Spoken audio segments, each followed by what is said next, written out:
Góðan daginn og takk fyrir að vera með okkur í dag.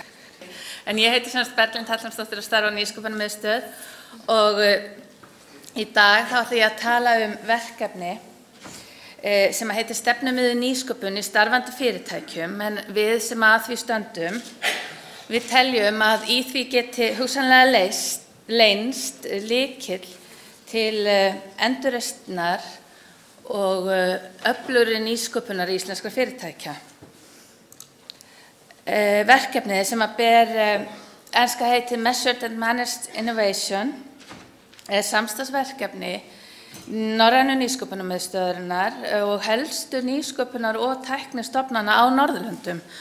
Þar eru að vinna með okkur stofnanir eins og Tekes, Vinnova, Danish Enterprise and Construction Authority og Danish Agency for Science, Technology and Innovation, Verslunarráð Danmerkur og Innovation Norway. En auk þess líka Kellogg School of Management sem virt rannsóknarstofnun við Northwestern University í Bandaríkjunum.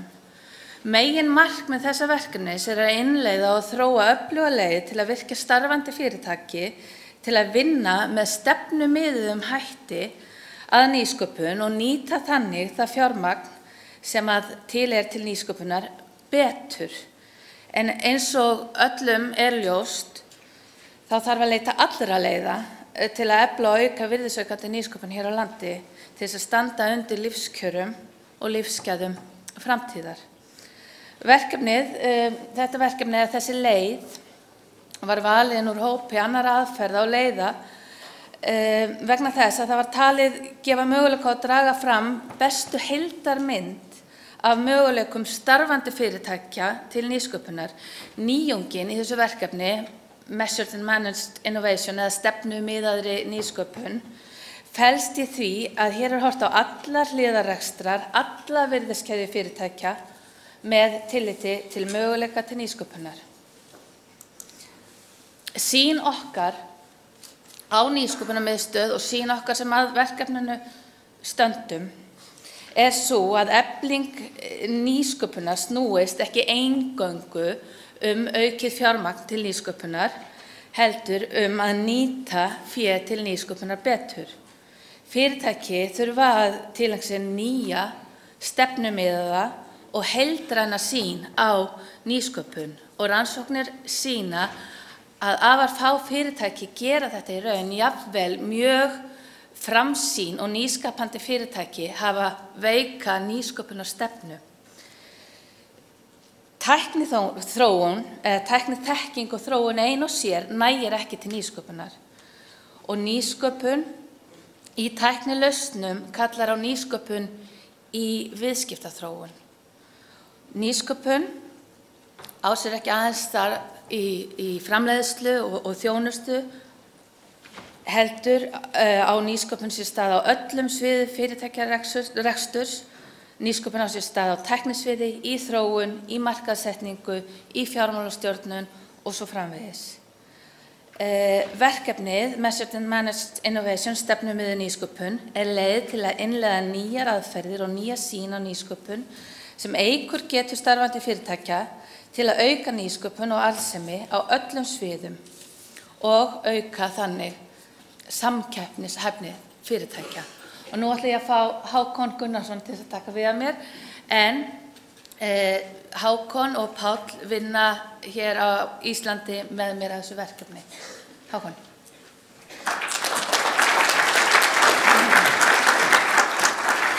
Góðan daginn, góðir fundamenn.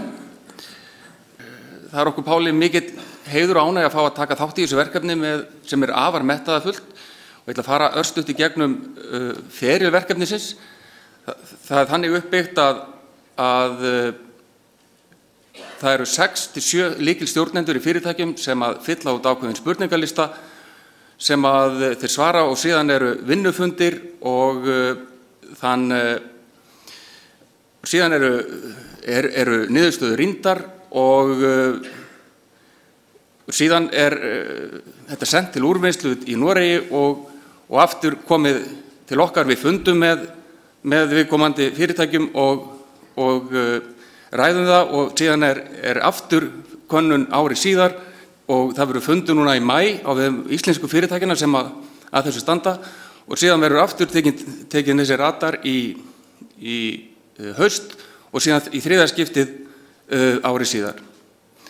Nú skilgreiningin á nýsköpun er að skapa ný verðmæti sem hafi í för með sér róttæka nýja virðisaukningu fyrir viðskiptavinnu og fyrirtæki með því að breyta einn eða fleiri víddum í stjórnunarrekstri fyrirtækis með því að skapa ný viðskiptatækifæri. Eins og Berglind kom inn á þá er þessi aðferðafræði upprunnin frá Kellogg School of Management sem er í Northwestern University í Chicago. Frægastu fyrir það kannski er að hún er heimahöfn Philip Kotler sem í markaðsfræðanum er kannski það sama og Porter er í strategíunni og þetta er afar metnaðarfullt og það er mikil ánægja að fá að vinna með íslensku fyrirtækjum í þessu. Ég ætla aðeins að fara út á hvað þetta gengur. Í rauninni, það má segja það, ef þið sem hafa það í rekstri og þurft að kynna og auglýsa, þá vita þér það að, eins og einhver sagði, ég veit alltaf að ég eyði helmingi og miklum peningum í auglýsingar. Vandamál er bara svo, ég veit ekki hvor helmingurum það er. Það sama gildi kannski nýsköpun, menn þessi vantar er að menn viti nákvæmlega að þeir hafi skýran fókus hvar þeir eru að vinna í nýsköpun. Það má segja að þetta er nokkuð svona ratsjá, nýsköpunar sjá eins og við kjósum að kalla það og skiptist, ég ætla ekki að fara djúpt ofan í tími leyfir það ekki að fara djúpt ofan í alla þessar 12 breytur sem liggja hérna til grundvallar, þó vil ég segja að það eru svona 4 meginbreytur. Við sjáum þarna bláu fletina, það er að segja product, platform og solution. Þetta er svona hinn hefðbundi skilningur á nýsköpun. Vít númer 2, hún snýr að nýsköpun sem fókuserar, sem snýr að einstaklingum, sem snýr að viðskiptavinum. Þriðja vítin er það sem kallar Operation Innovation, hvernig við getum náð meiri hagkvæmni í rekstri. Og svo fjórða og kannski svo nýstaflegasta er það sem kallast Relation Innovation. Og við sjáum þarna til dæmis þessi síðasta þarna sem heitir Partnership, ég tók eftir því bara hérna áðan, til dæmis dæmi það er Procter & Gamble og kom fram í erindi frá fulltrúa Vífilfells hér áðan sem er lýsandi dæmi nákvæmlega það sem að máli snýst um. Þetta er svona það sem ég vil segja þetta, ég er nú búin að vera lengi í þessum bransa og þetta er afar metnaðarfullt og mjög þróuð aðferðafræði sem ég trúi því og reyndar er okkar reynsla af því sem við höfum heyrt frá okkar viðskiptavinum að þetta mun nýtast þeim og það sem eins og Berglind kom inn á, þá er þetta gríðarlega mikilvægt tæki sem getur tengst almenni stefnumótun fyrirtækina. Ávinningurinn, hann er, þú fær heildstæða sýn á nýsköpun, hvar fókusinn þinn liggur. Það er rétt að taka fram, það er ekki verið að mæla hvar þú ert góður, heldur hvar áherslu þín að liggja, þannig að þú getur samræmt að stefnumótuninni og getur unnið með það þannig. Þú ert með mælanlegt verkfæri, það er auðvitað að skilja þetta, við fáum mjög góða endurgjöf frá þáttakendum. Þetta er ákveðin ný sýn og þetta skapa gagnagrunn sem gefur þér möguleika til þess að bera þið saman við keppinauta og heilu atvinnugreinarnar og svo framvegis. Þá ætlar Páll að taka við og segja svona hvernig þetta hefur gengið fyrir sig hjá okkur.